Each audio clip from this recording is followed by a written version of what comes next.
Samuel Népeoun. Les questions de Thierry Belmont. De NC Première. Un week-end difficile pour Air Calédonie. La météo a perturbé les vols. Des centaines de passagers ont été touchés. Avec l'amélioration du temps, la situation revient à la normale petit à petit. Mais un ouf de soulagement pour les PDG d'Air Calédonie. Samuel Népeoun est avec nous. Rebonjour. Vous avez passé le week-end à trouver des solutions pour rapatrier, on imagine, les passagers en souffrance. Le plus compliqué, effectivement, était de savoir si on mettait les avions en vol ou pas, avec le risque que les appareils ne reviennent pas. D'ailleurs, c'est ce qui nous est arrivé dans la journée de samedi, puisque ce que l'on a essayé de faire partir, vous en avez deux qui concernaient notamment Ouvéa, qui ont été tous les deux déroutés sur la Tontouta. Et depuis, les deux appareils sont restés à Tontouta toute la soirée de samedi. Une bonne partie de la matinée de dimanche, il fallait se soucier de le rapatrier sur Nouméa, toujours. On va dire, sur la vision d'ensemble du territoire, c'est que les conditions météo étaient assez compliquées un petit peu partout sur les plateformes. Donc, à la fois, il faut s'assurer qu'un appareil puisse partir, puisse se poser à destination et puisse revenir. Donc, il fallait à chaque fois regarder la situation dans sa globalité sur l'ensemble des plateformes aéroportuaires que l'on dessert. Donc, combien de vols ont été annulés, Samuel Népeoun ? Alors précisément, donc la journée de samedi, on a pu assurer que 4 rotations sur 14. Donc en aller-retour, il faut multiplier par 2, si vous voulez, parce que quand on dit 36, je vous ai entendu tout à l'heure dire 40 vols. En fait, précisément, il y en a eu 36, c'est-à-dire qu'il y a eu 18 rotations qui ont été annulées. Donc 36 vols ont été annulés ce week-end. 36 rotations, ça fait 36 vols, si vous voulez. Oui. Combien de passagers sont concernés ? Alors, en termes de passagers, ça va très très vite parce que on est sur des journées où on est, vous savez, le trafic moyen d'Air Calédonie, c'est 1000-1200 passagers. En grand week-end, on est plutôt autour de 1400-1500 passagers. Donc, ça fait très vite dans une journée, on est au-delà des 1000 passagers. Aujourd'hui, si vous voulez, le point qu'on devrait plutôt faire, c'est de savoir on en est où, puisque ça fait beaucoup de passagers qui ont été impactés. On était sur ces 2 jours. Vous savez que, par exemple, la journée de samedi, on était sur une journée d'une moyenne de 1000 passagers. On a pu en transporter que 400. Ça nous fait 600 passagers sur le carreau à qui il fallait absolument trouver une rotation. La journée d'hier après-midi, on voyait juste que les conditions météo allaient peut-être s'améliorer dans l'après-midi. Mais qu'est-ce qu'on fait des gens qui sont partis en week-end, qu'il faut ramener sur Nouméa ? On a dû s'organiser, par exemple, pour l'île des Pins, puisque le Béticho, le dimanche, est à l'île des Pins. C'est de proposer aux passagers, pour une bonne partie, s'ils peuvent être rapatriés par le Béticho dès hier soir. Donc, c'est ce qui a pu se faire sur l'île des Pins. Ce qu'on est en train de faire aujourd'hui, c'est de faire en sorte que le Béticho puisse rapatrier une bonne partie des passagers dans la journée d'aujourd'hui en provenance de Marais et de Lifou. Donc ça veut dire que depuis hier, vous avez rapatrié une partie des passagers, une autre partie sera rapatriée ce matin, c'est ça. Et la situation va redevenir à la normale, enfin tous les passagers seront rapatriés à partir de quand ?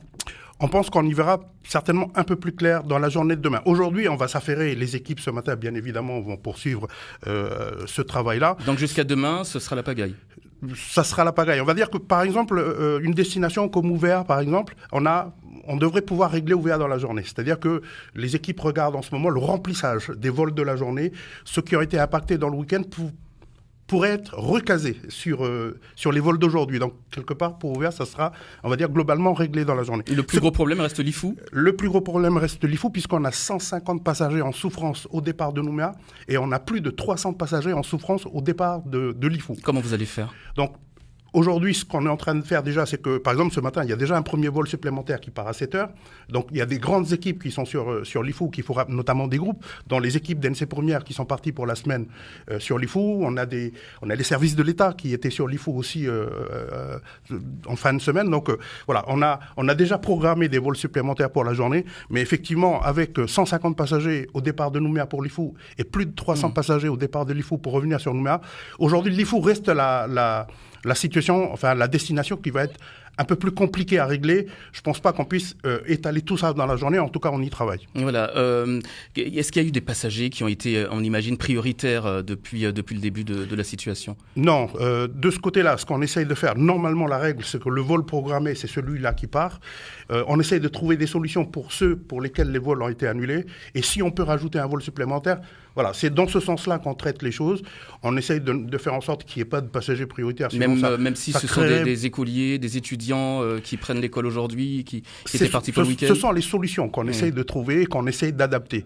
Mais on ne peut pas s'amuser à faire du prioritaire comme ça, parce que quand on a 1000 passagers en souffrance, c'est très compliqué à gérer. C'est samedi matin que la situation s'est dégradée, que le temps s'est dégradé. C'était pas prévisible? Vous savez, on a déjà travaillé avec des conditions météo compliquées, mais avec des plafonds bas. J'ai vu le reportage qui a été fait par vos équipes sur Météo France, notamment hier, et la personne sur Météo France expliquait effectivement que les conditions étaient assez catastrophiques. Et j'ai vu également que sur les recherches maritimes, le week-end a été très compliqué. Donc les conditions météo, on connaît, on sait travailler dans des conditions comme ça, mais quand les conditions, on va dire, sur l'ensemble des plateformes sont aussi dégradées, c'est quand même assez rare. Ça s'est soudainement dégradé, Samuel Népehoun, vous n'avez pas vu le temps... Vous savez, les conditions météo, on évalue à l'instant T, à chaque fois. Quand on a des conditions météo qui se dégradent, c'est comme je l'ai expliqué tout à l'heure, on regarde les conditions météo sur l'ensemble des plateformes. Il faut pouvoir partir, il faut pouvoir se poser là où on va, et il faut pouvoir revenir. Et quand on revient, il faut essayer de revenir absolument à Magenta, parce que le déroutement est très compliqué, parce qu'il faut aller à Tontouta. Encore faut-il qu'on ne tombe pas sur un trafic international, parce qu'on nous oblige à rester en l'air. On ne peut pas se poser quand il y a un vol international en approche. On peut rester 40 minutes en l'air avant de se poser à la Tontouta. Et quand on se pose à la Tontouta, quand ils traitent un vol à l'international, c'est déjà arrivé. Et pour les passagers qui connaissent ça, c'est juste insupportable. Aujourd'hui, Tontouta n'est pas prêt, on va dire, pour nous accueillir. Puisqu'aujourd'hui, il suffit qu'il y ait un vol à l'international, et ça arrive assez souvent, et quelques passagers d'Air Calédonie l'ont déjà vécu, on peut garder pratiquement 1 heure des passagers dans l'avion. C'est très compliqué à gérer. On a l'impression quand même, Samuel Népehoun, que vous travaillez à flux tendu. On travaille à flux tendu, effectivement, très souvent, parce que, on va dire, l'organisation des structures ne sont pas optimales. Donc, c'est vrai qu'effectivement, on doit nous adapter en permanence.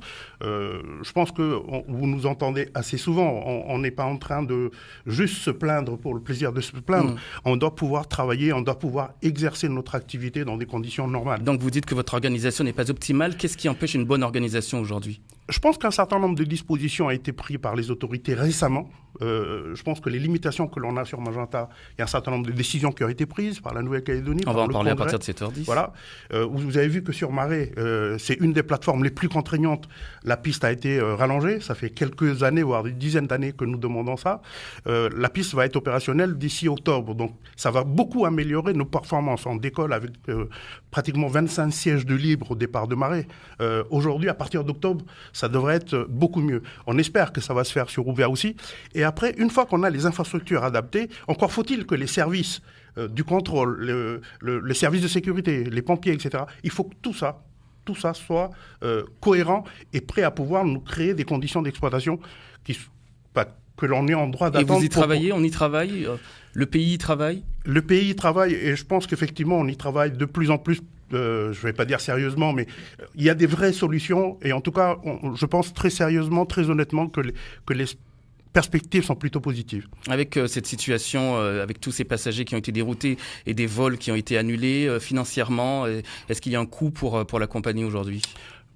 Alors, quand l'avion ne vole pas, effectivement, on n'engage pas de coût, sauf qu'en termes de qualité de service, vous imaginez juste que pour un service public, c'est désastreux.